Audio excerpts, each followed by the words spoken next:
Tá acontecendo uma série de inovações. A gente trouxe no último Varejo Cast Express. Saiu acho que ontem essa notícia, né? Paris ofertando Pix, cara, para os seus consumidores aí para tentar engajar o turista brasileiro, ou seja, o turista brasileiro em Paris comprando em Pix, cara, essa história, né? Além Como é que é Pix em francês? Como é que é Pix em francês?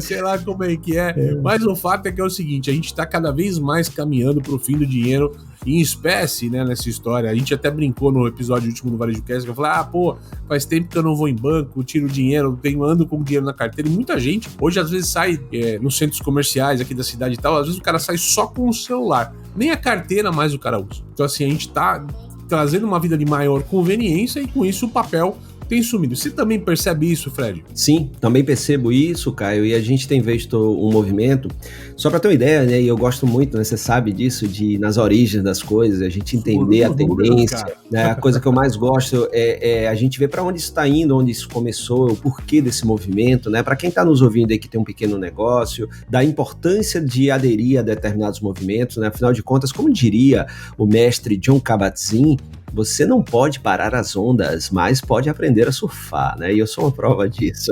Tá na vibe. Pra quem não conhece, vai lá na rede social, vai lá ver, virou surfista. Eu sou skatista e o Fred é surfista, né? É isso aí. E aí, em 2015, Caio, você vai lembrar que você estava lá também, na NRF. Uma das tendências, um dos grandes assuntos que passaram por ali foi o fim dos caixas nas lojas. Perfeito. Porque aí, o que estava acontecendo naquele movimento? E a gente, quando foi para as visitas técnicas, né, você vai lembrar que o grande movimento era aqueles POS que, na verdade, eram iPhones, eram smartphones. Né? Tirava o hardware, a gente diminuiu o hardware. Exatamente. Então, você ao invés de se dirigir a um caixa, ali começou um movimento em algumas loja da Apple, com o pessoal usando o próprio iPhone, outras lojas utilizando também. E aí, a partir dali, se começou a dialogar, né? O varejo começou a dialogar com essa possibilidade do fim das transações com moeda dentro de loja. Né? Então, veja que não é algo novo. Né? Então, as tendências, elas vêm, né, e vão acontecendo. Porém, como a gente falou no episódio passado, algumas marcas, como a Sweet Green, que é uma rede de alimentos saudáveis, né, americana, foi a primeira marca nos Estados Unidos a dizer assim, nós somos cashless, ou seja, nós não aceitamos pagamento em moeda.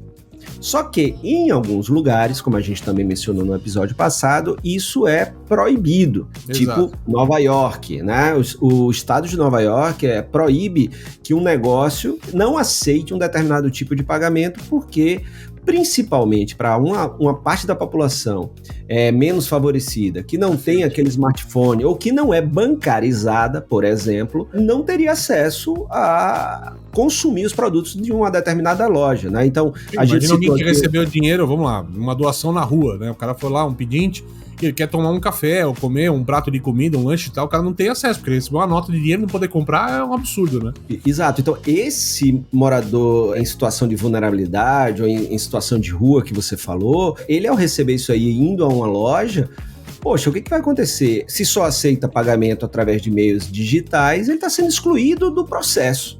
Exato. Certo? Então isso é algo que a gente tem que pensar como é que resolve. A gente sabe que durante a pandemia e com os benefícios, né, que os governos trouxeram para diminuir, né, principalmente as condições de precariedade das pessoas menos favorecidas, houve benefícios do governo e esses benefícios eram através, aqui no Brasil, da Caixa Econômica Federal. Sim. Por serem assim, muitas pessoas, isso acelerou o processo de bancarização no Brasil. E é claro que com esse acesso, essa é uma das maneiras, mas você ainda tem que ter um outro canal. Pandemia, antes que bancarização, se eu não me falha a memória, 2019 era um último dado que existia de mercado disso. Antes de pandemia, a gente falava em torno de mais de 45% da população não era bancarizada no Brasil. Sim. Né? Da economicamente ativa, 45% não estava bancarizada. Se eu não me engano, a gente chegou a 60% e alguma coisa. Então houve um aumento aí de 20% a 30% durante esse processo para poder receber o auxílio, né? Sim. E aí a gente tem esses desafios. Então eu estou fazendo esse paralelo entre onde isso começou, os desafios nos Estados Unidos, que por força de lei em alguns estados, não são todos, por por acharem esse movimento um movimento ainda excludente, você não consegue eliminar o dinheiro. Aqui no Brasil, a gente também passa por isso. A gente não tem, pelo menos que eu saiba, né? Se alguém souber aí, pode falar nas nossas redes. Vamos nos comentários. De uma lei que proíba. Talvez tenha. Acho que o Procon deve ter alguma coisa que proteja, né, o consumidor em relação a isso. Você assistiu Varejo Cast.